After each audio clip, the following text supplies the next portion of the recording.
at City Council. Good afternoon, joining us. Good afternoon. Well, we just saw you there at the Feast of Sharing. Yes, I was there. It was a wonderful event. It was a wonderful Tell us about event. it.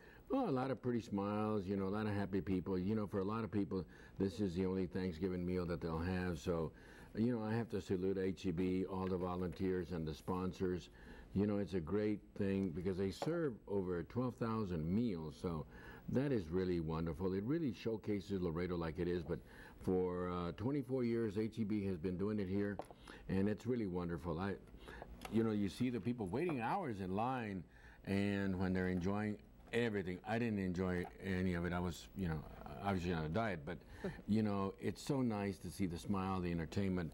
So big kudos to HEB because they do it the right way, and they do it in 30 other places. They do it in Mexico, and it's a way of giving back to the community, and that really, why really HEB stands out. Right, and you know, talking about the long lines there, it shows the need in our community for good meals, and we were talking about the needs and talking about how the fiscal cliff might affect Laredo and how you're trying to avoid that. Yeah, and we're monitoring that very closely in the City Council, obviously with the city manager and staff, because you know, if they don't come to a compromise, Democrats and Republicans have to work together. I think there's a mandate that sent back President Obama for another 4 years. I think it was a clear message, but it's time for the Republicans and Democrats to work together, have a compromise.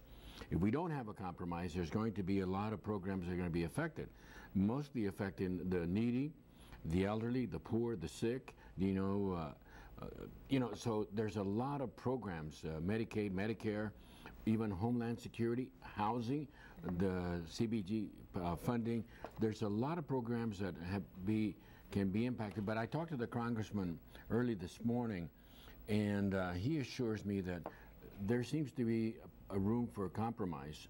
You know, you have the House dominated by the Republicans, the Senate where the Democrats have the majority by 55. But, you know, this is the time. The election is over. Get over it.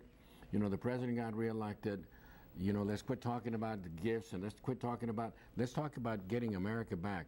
You know, we are having physical problems, and you know, we have to look at the budget, and I'm sure that there's going to be some cuts.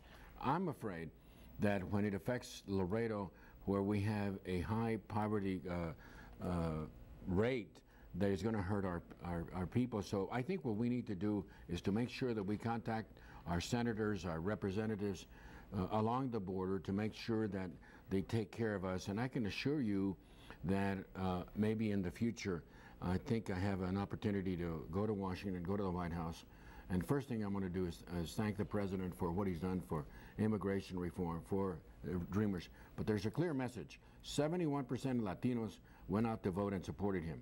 So I think that he recognized it. He mentioned it during the press conference. But, you know, it's time to take care of all Americans. It's time for Republicans and Democrats and independents to get together and get the job done and take care of the American people. But I'm kind of selfish.